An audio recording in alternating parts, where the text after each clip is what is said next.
মানবতাবিরোধী অপরাধ, হত্যা, রাষ্ট্রদ্রোহ ও দুর্নীতির মামলায় অভিযুক্ত হয়ে পলাতক থাকা আওয়ামী লীগের শীর্ষ নেতারা বর্তমানে ভারতের কলকাতা ও দিল্লিতে আত্মগোপনে আছেন। দেশটির এই দুই শহরকে কেন্দ্র করেই দল পুনর্গঠন ও রাজনৈতিক প্রত্যাবর্তনের কৌশল নির্ধারণে ধারাবাহিক বৈঠক, যোগাযোগ ও সমন্বয় চালাচ্ছে তারা। আন্তর্জাতিক সংবাদ মাধ্যম দ্য গার্ডিয়ানের এক অনুসন্ধানী প্রতিবেদনে এ তথ্য সামনে আসছে। নিষিদ্ধ দলটির নির্বাসিত নেতাকর্মীদের বিশ্বাস, পরিস্থিতি বদলে যাবে এবং দ্রুত তাদের নির্বাসনের সময় শেষ হবে। প্রতিবেদনে বলা হয়েছে, ভারতের কলকাতার শপিং মলের ভিড়ঠাসা ফুড কোর্টে কালো কফি আর ভারতীয় ফাস্টফুড খেতে খেতে নির্বাসিত আওয়ামী লীগের রাজনীতিকরা বসে নিজেদের রাজনৈতিক প্রত্যাবর্তনের ছক কষছেন।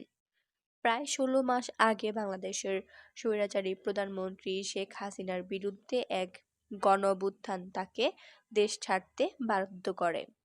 তিনি হেলিকপ্টারে করে ভারতে পালিয়ে যান। তার পেছনে ফেলে যাওয়া রাজপথ ছিল রক্তাক্ত। জুলাইয়ের সেই আন্দোলন দমনে তার সরকারের শেষ দমন-পীড়নে জাতিসংঘের এক প্রতিবেদনে বলা হয়েছে, প্রায় ১৪০০ মানুষ নিহত হন। এরপরই তার দলের হাজার হাজার নেতাকর্মী দেশ ছাড়ে। তারা দলীয় শাসনামলে অপরাধে জড়িত থাকার অভিযোগে জনরোষ ও একের পর এক মামলার মুখে পড়েছিলেন।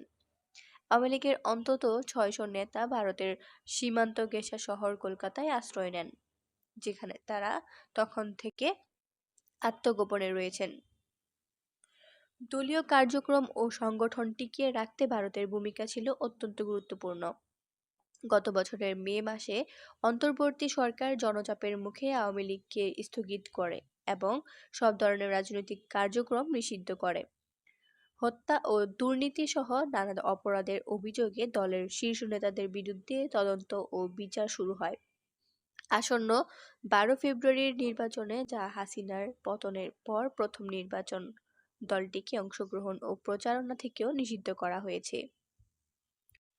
গত বছরের শেষ দিকে একটি যুদ্ধাপরাধ ট্রাইব্যুনাল শেখ হাসিনাকে মানবতাবিরোধী অপরাধের দায়ে ফাঁসিতে ঝুলিয়ে মৃত্যুদণ্ড দেয়। তবে হাসিনা তার রাজনৈতিক জীবন শেষ হয়ে গেছে এমনটা মানতে নারাজ। তিনি এই রায়কে মিথ্যা বলে উড়িয়ে দিয়েছেন। ভারত থেকে নিজের প্রত্যাবর্তনের পরিকল্পনা চালিয়ে যাচ্ছেন। এর অংশ হিসেবে তিনি আসন্ন নির্বাচন ভণ্ডুল করতে হাজার হাজার সমর্থককে সক্রিয় করার চেষ্টা করছেন। ভারতের রাজধানী দিল্লিতে একটি কঠোর নিরাপত্তা বেষ্টিত গোপন আশ্রয় থেকে হাসিনা প্রতিদিন ঘণ্টার পর ঘণ্টা দলীয় বৈঠক ও বাংলাদেশের ভেতরে থাকা নেতাকর্মীদের সঙ্গে ফোনালাপ করছেন।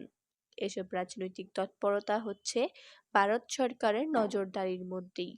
যে সরকার ক্ষমতায় থাকাকালে হাসিনার ঘনিষ্ঠ মিত্র ছিল এবং বাংলাদেশ সরকারের প্রত্যর্পণ অনুরোধ উপেক্ষা করে চলেছে।